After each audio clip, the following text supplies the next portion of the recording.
que siempre están dispuestas. A veces les decimos a última hora y las tomamos de improviso, pero ellas siempre están listas por la disposición que tienen para alabar al Señor. Ya le han dicho a Jonathan tanto que está cumpliendo años que yo también lo iba a decir aquí, pero ya no lo voy a decir más. Dios le bendiga, Jonathan. También a Silvia, que va a viajar. Yo no sé cómo te vas. Bueno, vuelva pronto, Silvia, que el Señor te bendiga, que tengas una buena vacación. También Esteban no está con nosotros hoy, pero también viaja este próximo lunes. Espero que a ninguna de ustedes se les dé también por empezar a viajar, porque si no, pues entonces en diciembre y enero casi siempre es un poquito más complicado, porque algunas personas viajan, salen. Después del Thanksgiving nos damos cuenta que eso pasa. Esperamos que hoy el mensaje sea de gran beneficio para cada uno de nosotros, al conocer más de nuestro amante Salvador. Pero antes de eso tengo algunas noticias muy interesante. Esta semana salió un artículo en uno de los periódicos digitales que habla de una crisis que está sufriendo la Iglesia Metodista, donde nosotros estamos aquí rentando la Iglesia Metodista a nivel mundial, y el título es 439 iglesias de Texas se separan de la Iglesia Metodista Unida mientras continúa el cisma en cámara lenta. Voy a leer la noticia. Dice: 2 de los 4 organismos regionales de la Iglesia Unida en Texas se reunieron durante el fin de semana y aprobaron las solicitudes de 439 congregaciones para desafiliarse de la segunda denominación protestante más grande de los Estados Unidos. La primera es la Bautista, la segunda es la Metodista. Son las iglesias más grandes acá en Estados Unidos. La mayoría de las iglesias que se van planean unirse a la Iglesia Metodista Global, disidente, una rama más conservadora que no está de acuerdo con una parte considerable de las iglesias metodistas sobre el matrimonio entre personas del mismo sexo y la homosexualidad, entre otros temas. Así que están separando porque la Iglesia Metodista está también yendo en esa dirección de aceptar la comunidad LGBT. En total, alrededor de 546 de las 1.260 iglesias metodistas en Texas, o alrededor del 45%, están saliendo de la UMC, o sea, de la sede principal. 545 de las 1.200 iglesias están separando. La Conferencia Central de Texas, con sede en Houston, aprobó el sábado la desafiliación de las 294 de sus 598 congregaciones que habían votado para abandonar la IMU.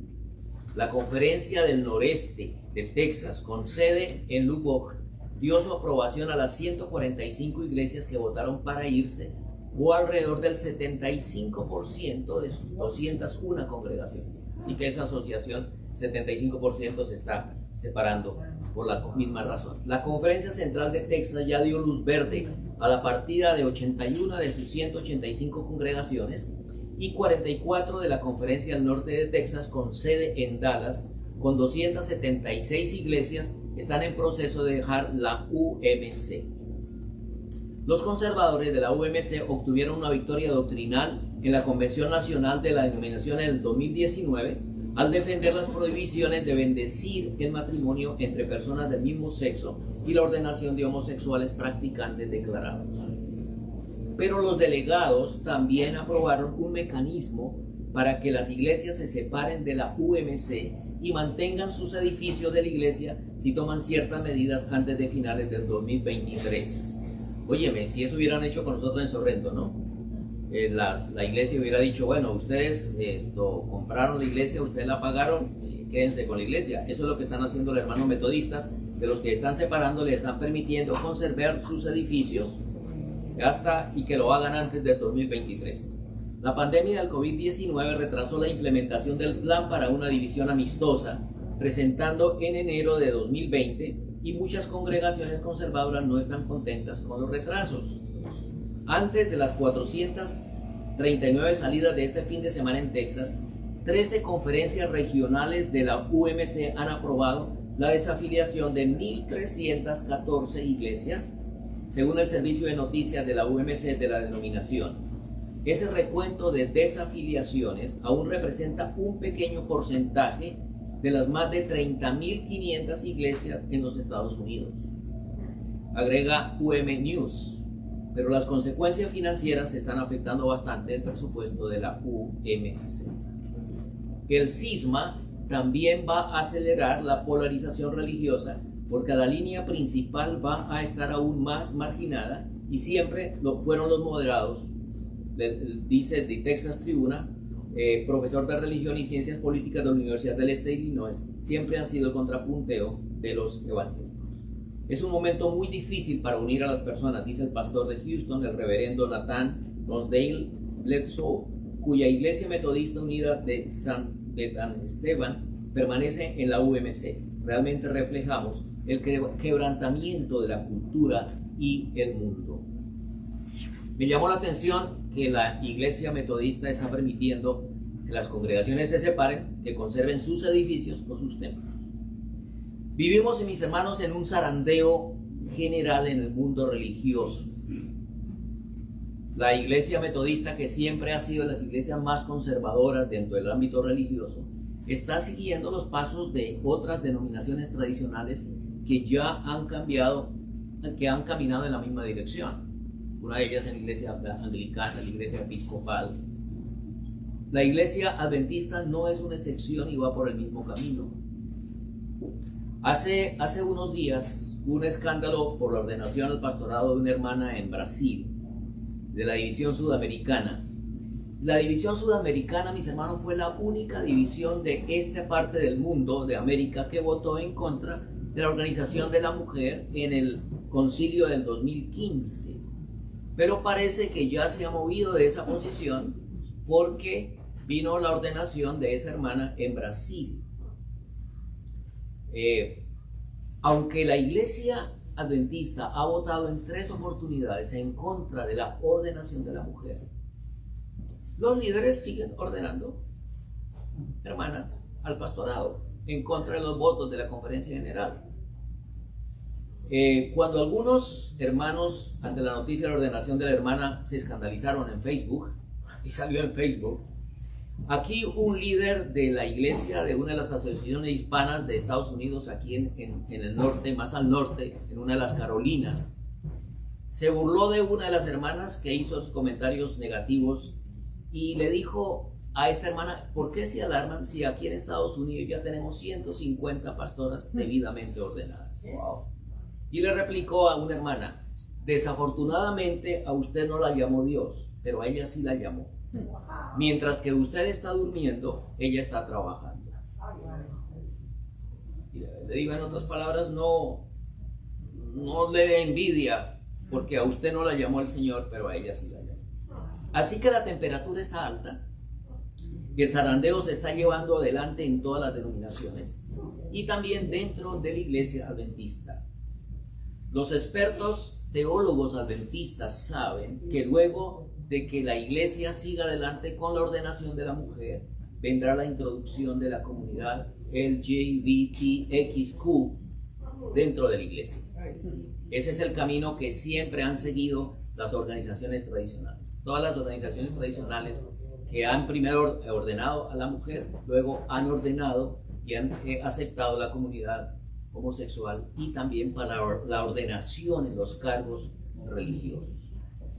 Damos las gracias al Señor porque ninguna iglesia salva, ninguna organización salva. La Biblia dice en Ezequiel 14 al 18 algo muy interesante, mis hermanos. Yo quiero que ustedes lo lean en sus Biblias. Ezequiel el capítulo 14. Ezequiel el capítulo 14, versículos 14 al 18, a 14 al 23, 14 al 23. Desde el versículo 12 quizás. Dice: vino a mí palabra de Jehová diciendo: hijo de hombre, cuando la tierra pecare contra mí rebelándose pérfidamente, y extendiere yo mi mano sobre ella y la quebrantare, y le quebrantare el sustento del pan, y estuviere y enviare en ella hambre, y cortare de ella hombres y bestias, si estuvieran en medio de ellas estos 3 varones, Noé, Daniel y Job, ellos por su justicia librarían únicamente sus propias vidas, dice Jehová el Señor. Y si hiciere pasar bestias feroces por la tierra y la asolaren, y quedare desolada de modo que no haya quien pase a causa de las fieras, y estos 3 varones estuviesen en medio de ellas, vivo yo, dice Jehová el Señor, ni a sus hijos ni a sus hijas librarían, ellos solos serían librados, y la tierra quedaría desolada. Y si yo trajere espada sobre la tierra, y dijere, espada pasa por la tierra, e hiciere cortar de ella hombres y bestias, y estos 3 varones estuviesen en medio de ella, vivo yo, dice Jehová el Señor, no librarían a sus hijos o a sus hijas, y ellos solo serían librados. O si enviare pestilencia sobre esa tierra y derramare mi ira sobre ella en sangre para cortar de ella hombres y bestias, y estuviesen en medio de ellas Noé, Daniel y Job, vivo yo, dice Jehová el Señor, no librarían ni a hijo ni a hija. Ellos por su propia justicia librarían solamente sus propias vidas. Así que es claro, la palabra del Señor es clara. Gracias a Dios que no nos salvamos en grupos. No nos salvamos porque pertenezcamos y tengamos el nombre de una iglesia. No nos salvamos por obedecer a una organización aunque vaya en contra de las cosas del Señor. Ni siquiera si estuvieran los 3 varones, aunque ellos intercedieran por nosotros, solamente dice la Escritura, ellos salvarían su vida. Serán salvos, solo serán salvos, dice la palabra del Señor en San Mateo 7:21. Solo serán salvos los que hagan la voluntad de mi Padre que está en los cielos. Ese es el punto importante y es el punto focal en que nosotros es la hora ministra deberíamos concentrarnos y enfocarnos. Nuestra esperanza no está en ninguna institución. Nuestra esperanza tiene que estar en el Señor y en hacer su voluntad. Según la palabra, Isaías 37:32 dice que tan solo un remanente será salvo. Y Romanos 9:27, el apóstol Pablo también lo corrobora, ¿cierto? Tan solo el remanente será salvo. El tema de esta mañana es acerca de un poderoso mediador. Un poderoso mediador. Y aunque posiblemente no esté muy relacionado con lo que hemos estado leyendo, sí realmente está relacionado porque Dios está disponible para cada uno de nosotros como un poderoso mediador.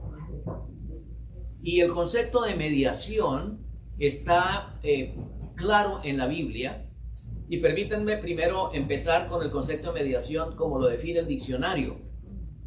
El diccionario define la mediación como un proceso de resolución de conflictos en el cual una o más personas imparciales intervienen en un conflicto con el consentimiento de las partes en disputa y los ayuda a negociar un acuerdo mutuamente aceptable.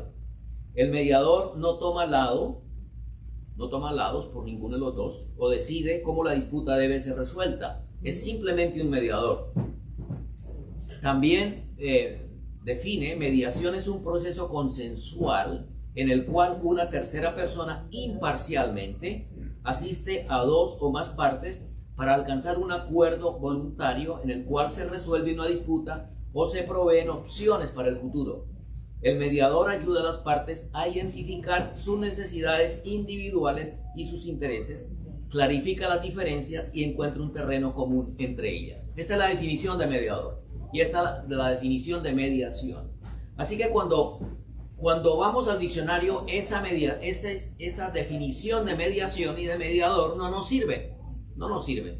Porque la Biblia tiene otro concepto acerca de mediación y de mediador.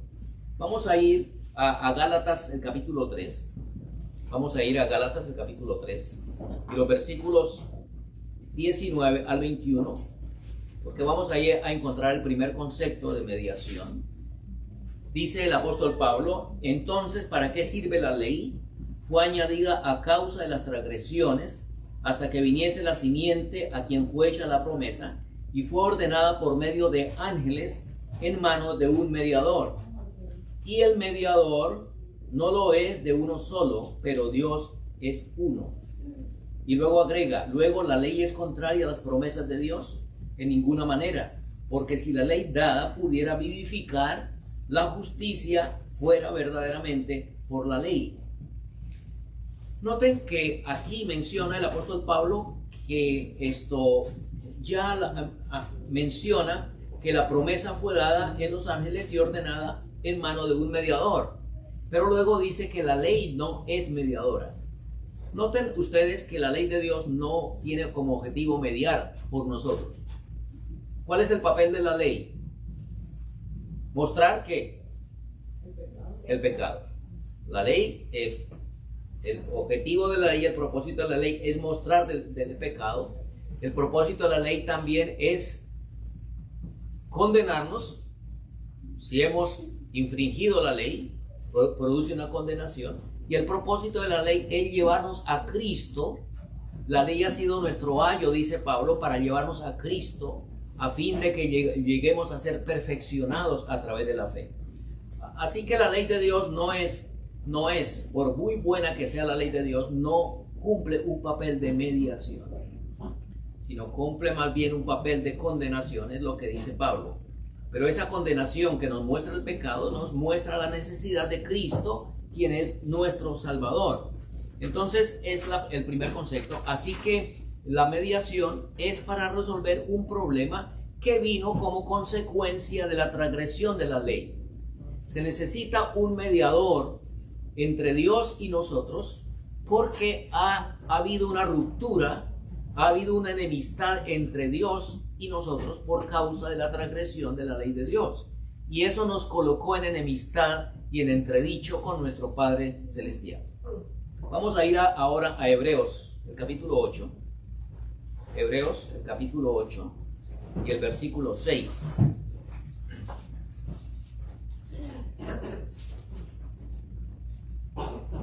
Dice, pero ahora tanto mejor ministerio es el suyo, cuanto es mediador de un mejor pacto, establecido sobre mejores promesas. Noten que el énfasis y el sentido de la Biblia es bien diferente al sentido de la definición del diccionario de mediador. Porque aquí concretamente vemos que el papel del mediador aquí es con un objetivo especial, ¿cierto? No es simplemente un mediador imparcial, sino que es un mediador que ha sido colocado en favor de la persona por la cual quiere mediar. Y más bien es una mediación de parte del hombre con relación a Dios. Hebreos 12:24, en el mismo libro, el capítulo 12, el versículo 24, dice: a Jesús el mediador del nuevo pacto y a la sangre rociada que había mejor que la de Abel. Aquí menciona nuevamente la mediación, a Jesús como el mediador de un nuevo pacto. Así que vamos a ver cuál es el papel de la mediación y cómo es que nosotros debemos entender bien el aspecto de la mediación que es tan importante en nuestra vida cristiana. El papel de la mediación fue enseñado claramente en el Antiguo Testamento a través de el santuario, de la doctrina del santuario, del ministerio del santuario. En Levítico 5, 32 al 35, vamos a abrirlo, Levíticos, el capítulo 5.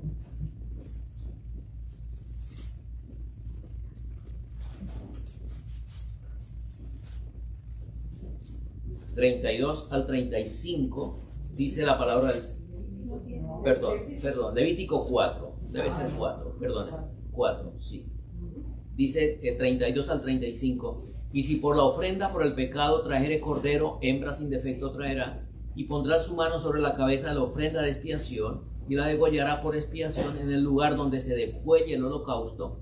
Después con su dedo el sacerdote tomará de la sangre de la expiación, y la pondrá sobre los cuernos del altar del holocausto, y derramará el resto de la sangre al pie del altar, y le quitará toda su grosura, como fue quitada la grosura del sacrificio de paz, y el sacerdote la hará arder en el altar sobre la ofrenda encendida a Jehová, y le hará el sacerdote expiación de su pecado que habrá cometido y será perdonado. Bueno, leímos eso y ustedes no encontraron ahí en ningún momento la palabra mediación, ¿verdad? Y pareciera que no nos está diciendo nada acerca de la mediación. Pero lo interesante es que el papel del sacerdote dentro del santuario era de mediación. Esta era su obra preeminente.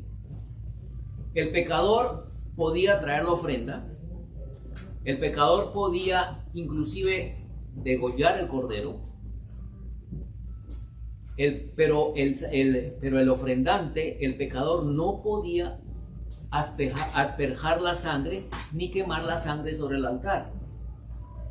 Tampoco el pecador podía tomar el pan de la proposición, comer el pan de la proposición. El pecador no podía ofrecer el incienso, ni aún despabilar las lámparas. Todo eso debía hacerlo otro. Todo eso debía hacerlo otro. Aunque el pecador podía acercarse al templo, no podía entrar en el templo. No podía entrar en el santuario. Aunque podía proporcionar el sacrificio y él traía el sacrificio, no podía ofrecer el sacrificio. Aunque él podía matar el cordero, no podía rociar la sangre. Dios le era accesible al pecador únicamente por la mediación del sacerdote, por la mediación del sacerdocio. Podía llegarse a la presencia de Dios únicamente a través de la persona de otro o por medio de otro. Y el pecador podía acercarse a la presencia de Dios únicamente a través del sacerdote, que era el mediador. Notemos, mis hermanos, lo siguiente. Incluso era la sangre del cordero la que hacía la reconciliación por el pecado y no el sacerdote. El sacerdote llevaba la sangre, la rociaba en los cuernos del altar, luego entraba al lugar santo y rociaba hacia el velo del lugar santísimo, pero el sacerdote no era el que hacía la expiación. Lo que hacía la expiación, o sea, lo que traía la reconciliación, era la sangre. ¿Está bien? Era la sangre, era el cordero que había sido sacrificado, era lo que traía la reconciliación. El sacerdote era únicamente un mediador. ¿Está bien? ¿Estamos entendiendo la diferencia entre mediación y expiación y reconciliación? Entonces, es muy importante. Es como si lo vamos a ilustrar de la siguiente historia, de la siguiente forma. Permítame ilustrarlo. Es como si un pagano escucha que en Israel es el lugar donde está el verdadero Dios y decide emprender un largo viaje de muchos días para llegar a Jerusalén. Él escucha que es en Jerusalén donde está el templo y donde es donde Dios se manifiesta, y que allí es donde puede encontrarse con Dios y que allí es donde él va a adorar a Dios.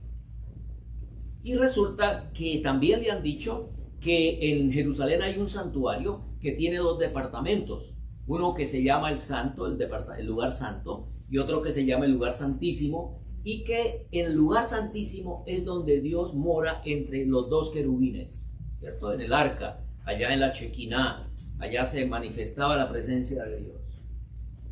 Y entonces viene a Jerusalén, viaja muchos días para encontrarse con Dios, quiere adorar a Dios.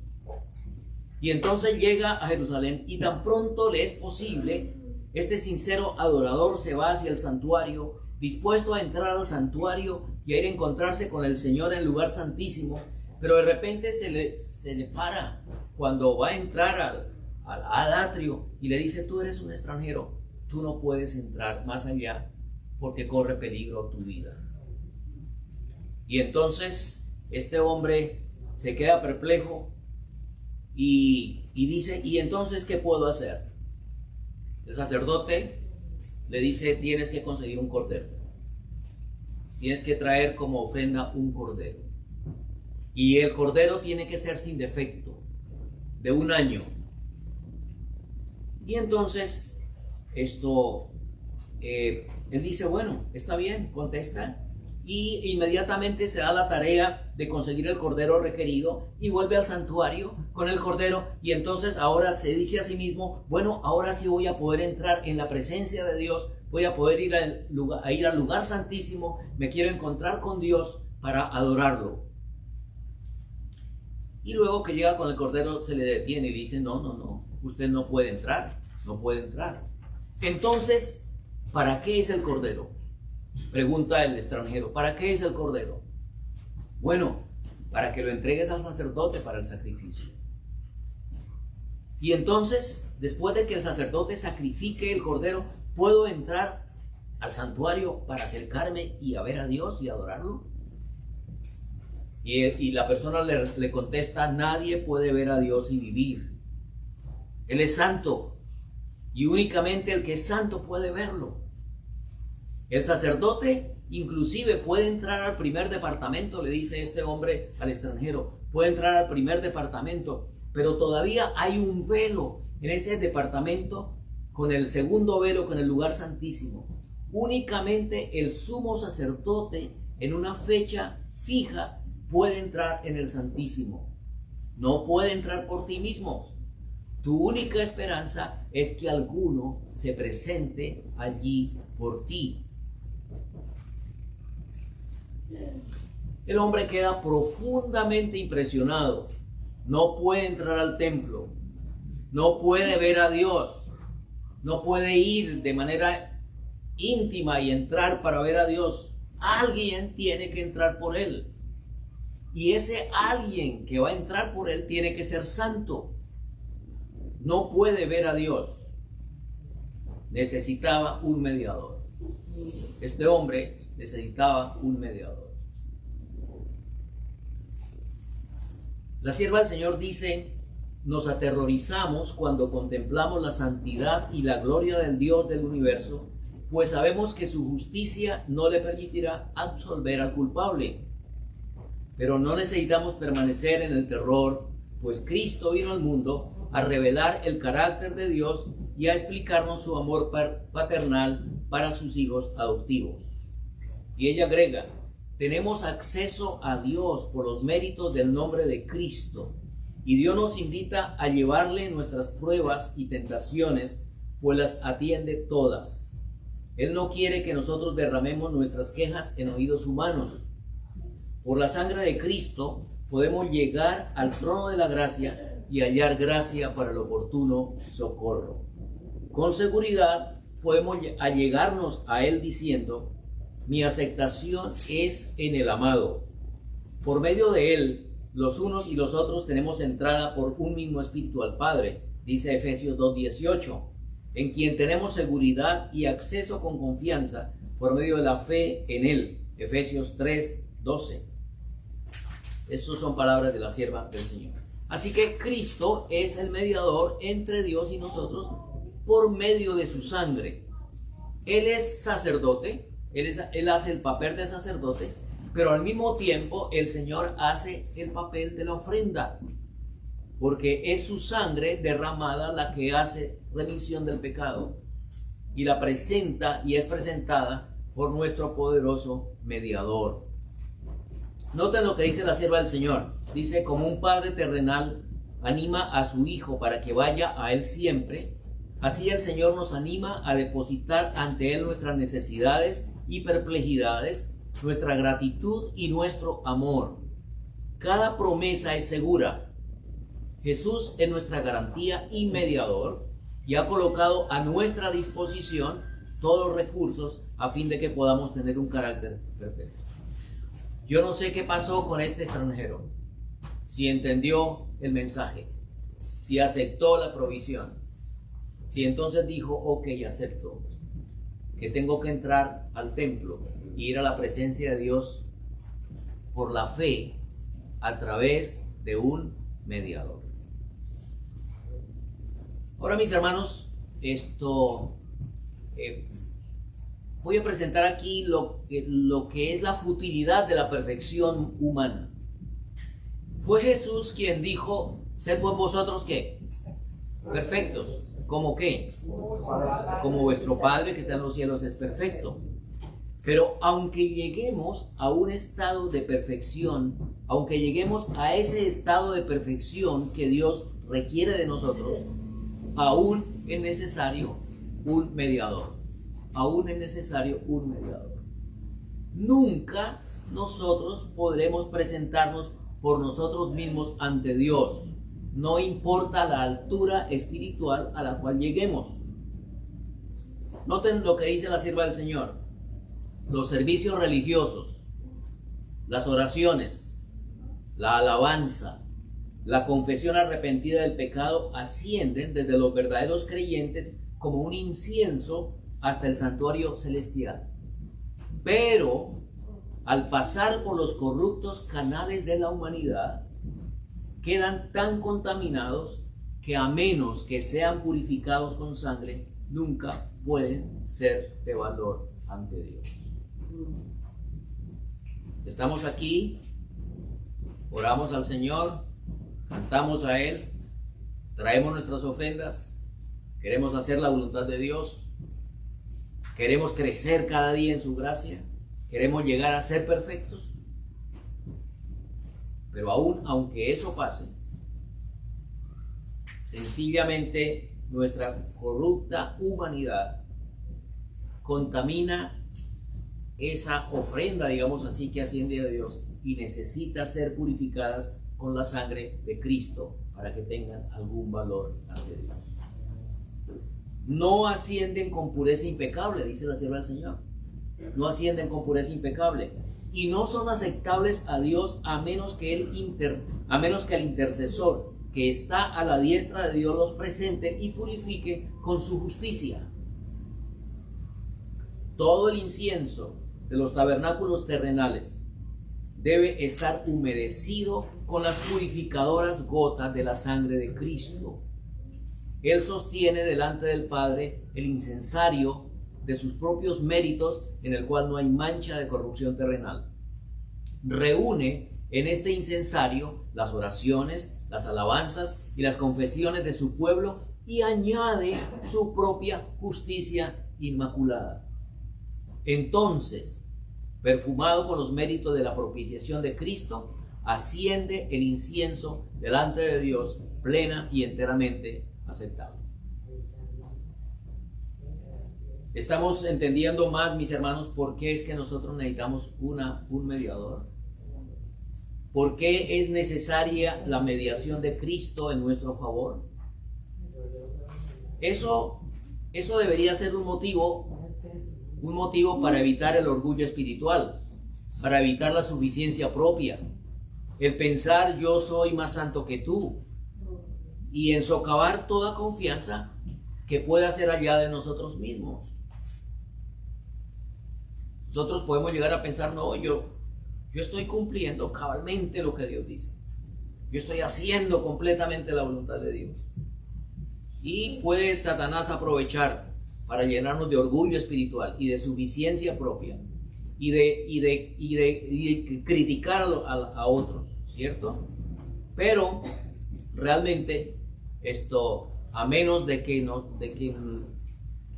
cada cosa que nosotros hacemos en la vida espiritual esté purificada por el mediador Cristo Jesús, de nada vale. La sierva del Señor escribió en 1898: solamente estáis seguros cuando en perfecta sumisión y obediencia os relacionáis con Cristo. El yugo es fácil porque Cristo lleva el peso. Al levantar la carga de la cruz se convertirá en liviana, y esa cruz es para vosotros una garantía de vida eterna.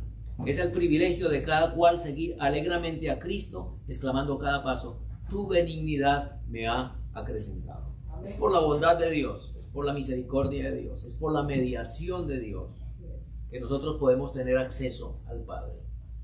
No podemos, como ese extranjero no podía entrar al santuario, hasta el lugar santísimo. Nosotros tampoco podemos entrar al lugar santísimo por nosotros mismos. Necesitamos la mediación permanente de Jesús. Dice, nadie puede mirarse a sí mismo y encontrar algo en su carácter que lo recomiende ante Dios o haga segura su aceptación. Nadie puede mirarse a sí mismo y encontrar algo en su carácter que lo recomiende a Dios o haga segura su aceptación. Hubo un hombre que pensaba que estaba haciendo bien y fue al templo a orar y estaba de pie orando y decía: Señor, te doy gracias que yo no soy como aquel que está allí, ese publicano, y mencionaba las cosas que hacía. Pero la Escritura dice, y el Señor y la sierva del Señor dice: nadie puede mirarse a sí mismo y encontrar algo en su carácter que lo recomiende ante Dios o haga segura su aceptación. Solo mediante Jesús, a quien el Padre dio por la vida del mundo, puede encontrar acceso a Dios el pecador. Solo Jesús es nuestro Redentor, nuestro abogado y mediador. Nuestra única esperanza de perdón, paz y justicia está en Él. En virtud de la sangre de Cristo, el alma herida de pecado puede ser restaurada a la salud. Fuera de Cristo no tenéis ningún mérito, ninguna justicia. Nuestra pecaminosidad, nuestra debilidad, nuestra imperfección humana hacen imposible que aparezcamos delante de Dios, a menos que seamos revestidos con la justicia inmaculada de Cristo. La maravillosa gracia de Dios, capítulo Cristo, nuestra justicia. Así que esto ya entendemos, ¿verdad? Cuán importante, cuán necesaria es la mediación en nuestro favor de nuestro Señor Jesucristo. Vamos a Hebreos, capítulo 5.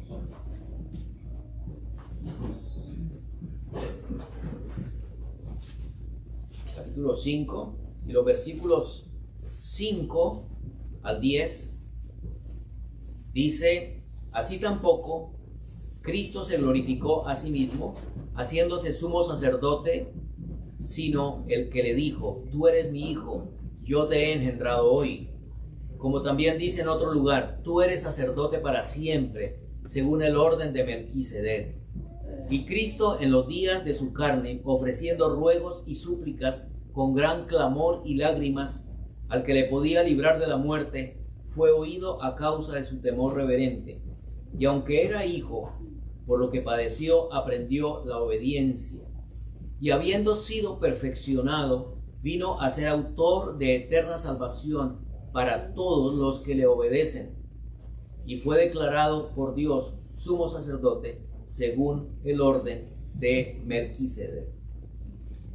Esto es lo que me está diciendo este pasaje, y especialmente en el versículo 9, que Jesús, al ser perfeccionado aquí en esta tierra a través de la obediencia,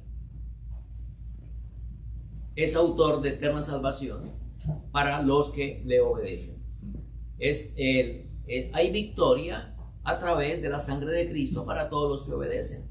El Señor está dispuesto a perfeccionar nuestra vida y vestirnos de su justicia. La sierva del Señor dice: muchos debemos orar en el nombre de Cristo, nuestro mediador. Nuestras peticiones solo tienen valor si son hechas en su nombre. Él ha tendido un puente sobre el abismo creado por el pecado. Mediante su sacrificio expiatorio, unió a sí mismo y al Padre a los que creen en Él. Él es el único nombre debajo del cielo por el cual podamos ser salvos. No debemos sentirnos abrumados, tan abrumados por el pensamiento de nuestros pecados y errores, que dejemos de orar. Muy importante esto.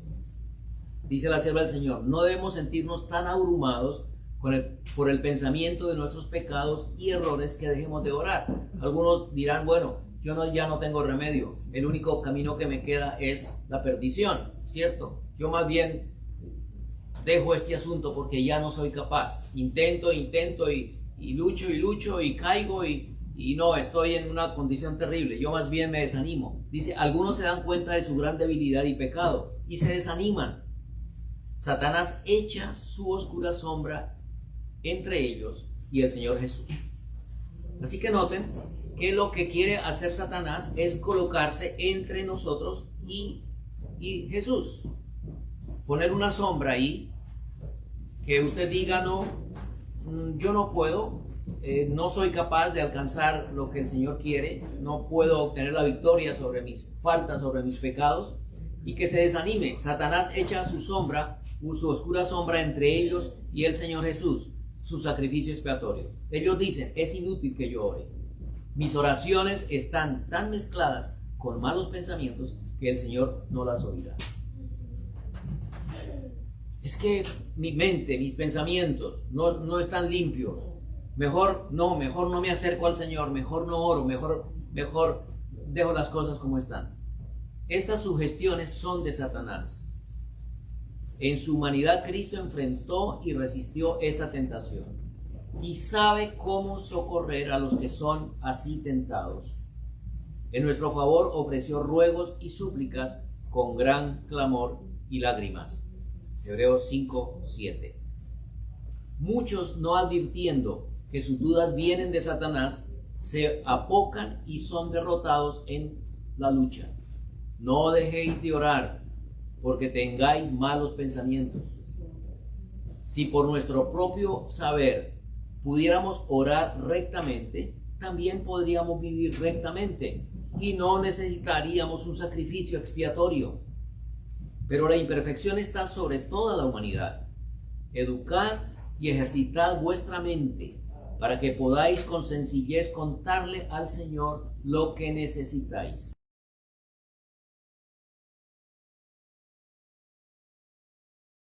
Una atmósfera más pura y más santa rodeará vuestra alma.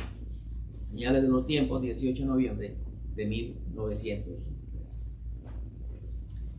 ¿Por qué necesitamos un mediador? Porque el mediador sabe lo que nosotros necesitamos también. No simplemente nosotros sabemos que necesitamos un mediador, sino porque el mediador sabe lo que usted y yo necesitamos. El mediador sabe lo que pasa a nivel de su mente y de su corazón.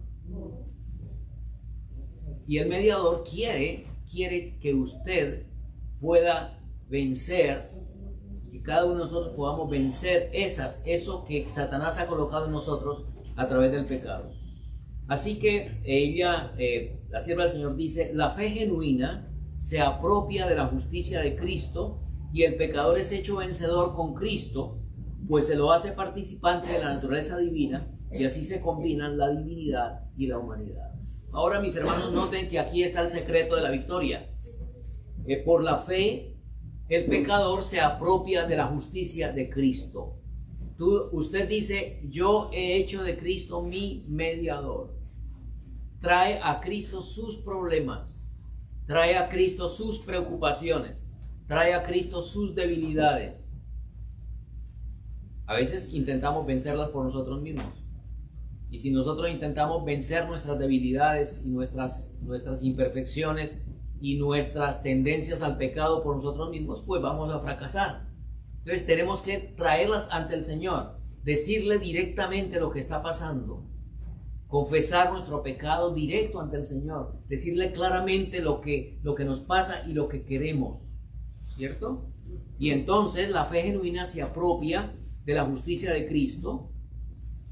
Cuando yo digo, si yo quiero ir al Padre, pero no puedo ir por mí mismo, tengo que ir a través de la justicia de Cristo, tengo que ir a través de los méritos de Cristo. Eso es lo que significa apropiarse de la justicia de Cristo. Y el pecador es hecho vencedor con Cristo, pues se lo hace participante de la naturaleza divina, y así se combinan la divinidad y la humanidad. Cuando usted se acerca al Señor y hace de Cristo su mediador, entonces la humanidad suya se combina con la divinidad de Cristo y usted es hecho un vencedor. Y el Señor hace el trabajo que tiene que ser hecho en su vida. Pero necesitamos sentir esa necesidad. Necesitamos saber que necesitamos un mediador. Nunca podremos ir ante la presencia del Señor por nosotros mismos. Necesitamos a Cristo Jesús como nuestro mediador. Es por eso que el apóstol dice: acerquémonos confiadamente al trono de la gracia para alcanzar misericordia y hallar gracia para el oportuno socorro. ¿Cómo es que llegamos confiadamente ante el trono de la gracia? Llegamos confiadamente ante el trono de la gracia a través de la mediación de nuestro Señor Jesucristo, a través de su sangre preciosa, a través de su justicia, apropiándola, ¿cierto? Llego al Señor y oro por los méritos de Cristo, no por los míos. No puedo presentar mis méritos, tengo que presentar los méritos de Cristo Jesús. Él es el gran mediador, es un poderoso mediador. Él nos dará la victoria en nuestra lucha contra el mal, porque tenemos un poderoso mediador que intercede por nosotros. Hebreos, el capítulo 7, el versículo 25, dice: por lo cual puede también salvar perpetuamente a los que por él, o sea por Cristo, se acercan a Dios, viviendo siempre para interceder por él. Que el Señor les bendiga, mis hermanos, que el Señor nos bendiga. Recordemos que tenemos ese poderoso mediador que está dispuesto a hacernos victoriosos sobre el mal y sobre el pecado. Oh, cuán dulce es fiar en Cristo y entregarse todo a Él. Quiero ver la guitarra y el violín. Oh, cuán dulce es fiar en Cristo. Y número 395. No sé para dónde se llevaron los signarios. Ahí están, yo lo mismo. 395, mamita. Ahí están. No, miren las notas. 395.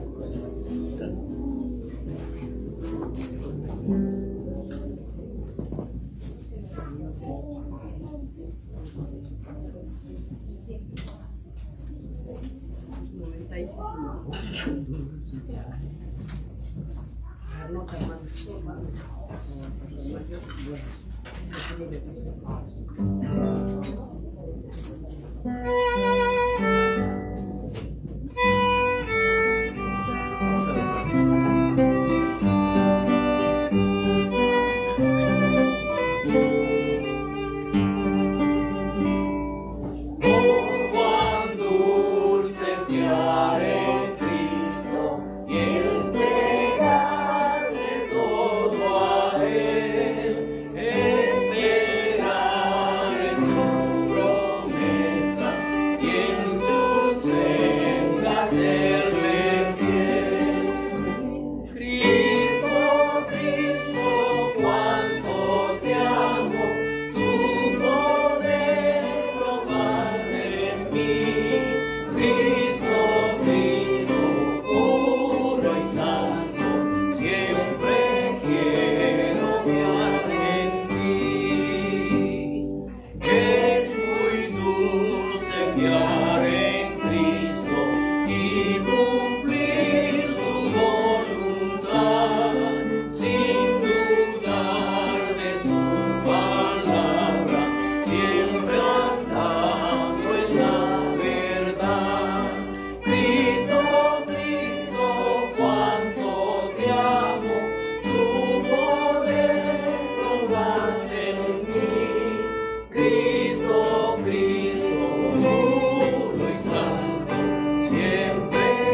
Gracias, bondadoso Padre, porque tenemos un poderoso mediador en Cristo Jesús. Amén.